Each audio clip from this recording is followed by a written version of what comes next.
In this video, I'm going over endgame tips and tricks when the zone is moving and while the zone is really tight and not moving. I'm using CRR, Benjyfishy's, and Saevid's gameplay in the video right now, so if you guys want to check them out, their links are going to be in the description. I'm going to have the tip above the webcam so you guys don't get too lost as I'm mentioning it. Let's get started. 78% of people that watch my YouTube videos are not subscribed to my channel, so if you guys can hit that like button and the sub button for the one time, it will be greatly appreciated. Whenever you're in a really packed endgame with, let's say, 25 people or more, sometimes audio might not be there for you. A lot of times throughout games and YouTube videos that I've watched and played, audio is not always there, so when a wall gets broken, you might get shot. With that being said, you have to be physically aware and kind of see as much things as possible to make sure that you're not getting third-partied or getting shot in the back. So for this first tip, just make sure that you're not relying on your audio completely and you're more aware about what's around you by actually seeing it and not just focusing on hearing it. Their wall will break and you won't even know that they're being shot at until they're actually taking damage. Another really important tip is to always make sure that whenever you're rotating, whether that be on a bounce pad or a launch pad, no matter what type of rotation you're doing, it's really important to land on the edges of builds and then build your own structure as well. A lot of people who may not be that talented tend to land on top of their opponent's builds whenever they're coming off a bounce pad or a launch pad or something like that, which causes them to be in a bad situation if the other player edits them down. Doing small little movement tips like this is something that's really helpful for people who are just starting out in the pro scene. And even if you are in the pro scene and doing the scrims and all that stuff, if you don't know this, that's a huge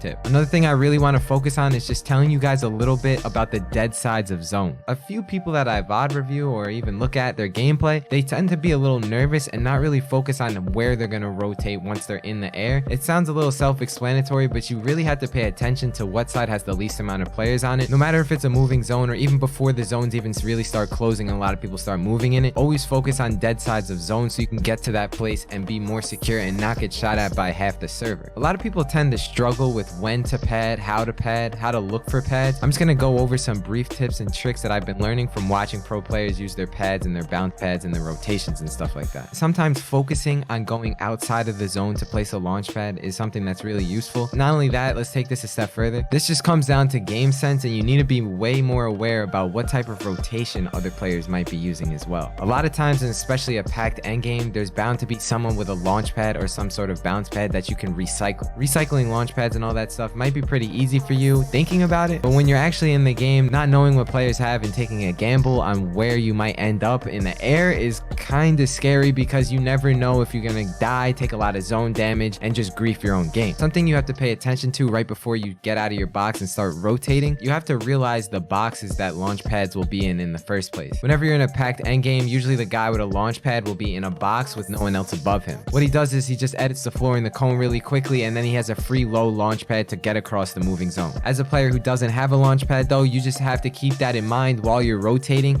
and pay attention to how other people are going to rotate because it might benefit you in the long run when you're trying to do it yourself, especially when half the server is probably going to be looking back at you. In certain situations, if you don't have some sort of movement, you're pretty much screwed. Another thing that comes with using launch pads is to know when to use a high launch or a low launch. When you're in the situation with a moving zone and there's a lot of people in the end game, almost every time you hit a high launch, as long as you're not in a trio, you probably can get away with it. Only hit a high launch when you're really sure that the guy on high ground is not camped up there and just waiting for someone to hit a high launch. You just have to understand that if you're in a moving zone and you're trying to hit a high launch, you just have to really pay attention to the guy that's on the highest ground possible because that guy determines almost everything. He can grief your game, he can miss every shot, but if he does hit you, you're pretty much screwed. I want to say majority of times, unless you're on some sort of steep elevation, you probably want to hit a low launch, but unfortunately I can't go over every situation. If you guys want me to, let me know down in the comment section, and if it gets a lot of likes, then I'd do it. Really quickly before I forget, it's really important to understand that you need to have some sort of movement, whether that be peppers or bounce pads. Launch pads are not the best form of rotation ever, and you don't only need launch pads, but people really underestimate the power of peppers, and if you can get a full stack of peppers, you're gonna be really pretty much chilling when you're rotating, speeding like Flash across the zone. I'm just trying to tell you guys that it's really important to prioritize your inventory to have movement in it and less guns. Also, I get this question a lot if I should carry attack or a charge. In my opinion, almost every time I'm watching a pro player, they always prefer attack. Doesn't mean a charge is trash, it just means that they probably prefer attack, but they can make a charge work. You definitely should get used to both, but if it was up to me, I would choose attack, and let me explain why. The thing about endgames is that majority of players are pretty much scuffed. When you think about it, no one really has full HP. There are people that do, but for the majority, most people don't have full HP. Whenever you're trying to get kills, it's really important to focus on just getting a couple shots on them, and if you're relatively close as you're both both rotating, it's going to be easy for you to get a nice clean tack shot on them and probably wipe them up after like 2 tack shots. It takes stress off your mind when you know that if you don't miss this shot that you're not going to die. That's the reason why I like tacks. Doesn't mean I would never use a charge, but if I had the option, I would probably go with a tack just for scrims and end games and stuff like that. Extremely important tip is to never go out of your way for a kill, and this is something that really separates pro players from basic players and just trash players altogether. People with 0 IQ, kind of like me, will just kind of shoot anyone the second they get the chance to. Understanding when to take shots and when to not take shots is really important, especially in end games, because if you cause too much commotion, you're going to cause yourself to get pressured and die no matter what. Not even the best player in the game can survive 20 million people shooting at them. So what I'm saying is, even if you have a player really weak, don't drop down in your layers and go all over the place just to track this guy down to get 1 kill. Chances are you're probably just going to take more damage in the process, because usually whenever you have a 1v1 fight, both people are taking damage back and forth. The best way to get kills in endgame is to focus on getting kills while people aren't looking at you. You have to third party a lot of the kills you get, because when you do that, you're allowing yourself to not even take damage, and that's the best time to get kills, because then it's just free kills, free mats. You have to think of the best ways possible to not take any damage when you get a kill. So when you're rotating and you're trying to wall replace someone, it's going to be really difficult to secure a kill, because that guy is going to be able to box fight you back. If he's in the game with you, chances are he has the mechanics to understand how to play the game by now. Good strategy is to try and get people weak, but if they're dropping down a bunch of layers and going all over the place, you don't want to chase after them. It's going to distract you from the end goal, which is to get a dub and get to that far side of zone so you're way ahead of everyone. Kill people when they're rotating into zone and they're not looking at you. This is not always the case, but just keep that in mind. A really important thing that a lot of people seem to struggle with is that whenever they get pressured, they tend to just sit in their box. A lot of people are not just going to stop spraying at you just because you're holding your walls. Everyone knows by now that when you spray through walls, especially in a game where frames are dropping, you can probably get damage on someone. The only way to stop a maniac from spraying at you and constantly pressuring you is to change layers really fast and frequently. This is also an important rotate tip as well, but as you're trying to rotate, just focus on changing layers constantly. Whether it's literally going up 1 layer or 2 or dropping or coming up, finding ways to change layers as you're rotating and as you're getting focused is extremely important, because that's how almost every pro player gets away from maniacs in endgame. Quick tip, whenever you're rotating into old builds, a lot of times you don't have enough mats to fully box up. What a lot of people do is just place a stair over them and a couple walls and don't worry about the top portion of the box, because it's not even theirs to begin with. They don't have a lot of time to replace it, nor do they really care, because a stair is just as good, and if you need to, you can just get out really quickly. The huge tip is to really focus and analyze the layer that you're on constantly. Pro players are doing this all the time in their head, and this is probably the #1 thing that's on their mind. I can't stress to you how important it is to understand who's on your layer, because if there's more than like 3 people on your layer, it's going to be a very tough rotate. This is why sometimes it's actually a really good play to go outside of zone to change the layer that you're on. Being forced to rotate on a layer with a lot of players on it is going to be almost next to impossible to win, because there's just so many people at every angle. This is why pro players almost make it seem so easy, because the layer that they're on is usually always a good one. They understand dead sides of zone and really take the game layer by layer so that they have a really good opportunity to rotate through a moving zone. This is why they get such high placement points all the time, because they're so good at changing layers. Another thing that I see pro players do, and they're way more vocal about it in trios and duos, they're constantly aware about who has the grenade launcher. The grenade launcher, that's the most OP thing in the game, is a